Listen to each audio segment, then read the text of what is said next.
pada hari ini sebagai destinasi untuk menunaikan solat Jumaat, dan mudah-mudahan kedatangan tuan-tuan muslimin sidang Jumaat sekalian dirahmati Allah dan diberkati serta dicucuri rahmat oleh Allah Subhanahu wa taala, insya-Allah.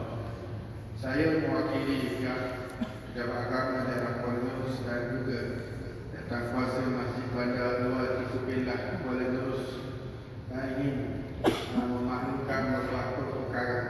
Yang pertamanya, masjid kita, Masjid Bandar Luar Tikubillah Kuala Nerus sudah pun melancarkan tabung kutipan Ihya Ramadan bagi tahun 1447 Hijrah bersama 2026 Masihi.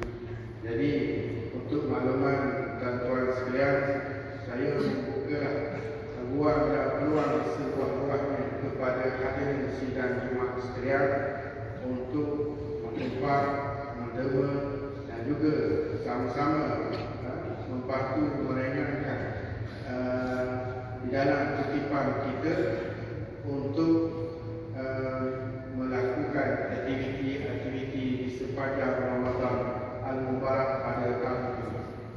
Di antara aktiviti-aktiviti yang dilakukan pihak masjid nanti iaitu iftar secara harian. Iftar secara harian ini seperti mana tahun-tahun yang terdahulu, tahun ini kita pertingkatkan lagi jumlah penyediaan juadah berbuka puasa. Lepas-lepas kita dalam sekitar 50-60, tapi tahun ini kita pertingkatkan lagi dengan antara 70 hingga 80 hingga ke 100 orang dalam satu masa. Jadi kos harian kita dalam kutipan bagi iftar tersebut dalam 1000 ringgit sehari.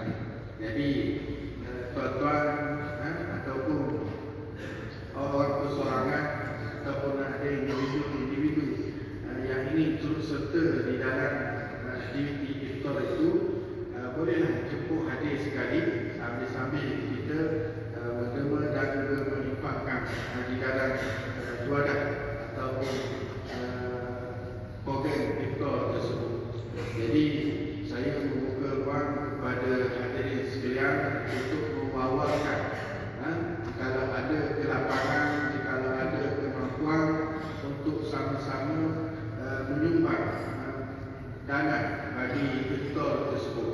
Tak boleh banyak, sikit, tak boleh sikit, kita hadir sama-sama. Jadi itu untuk aktiviti iftar. Bagi aktiviti bertarawih pula, pada maknanya akan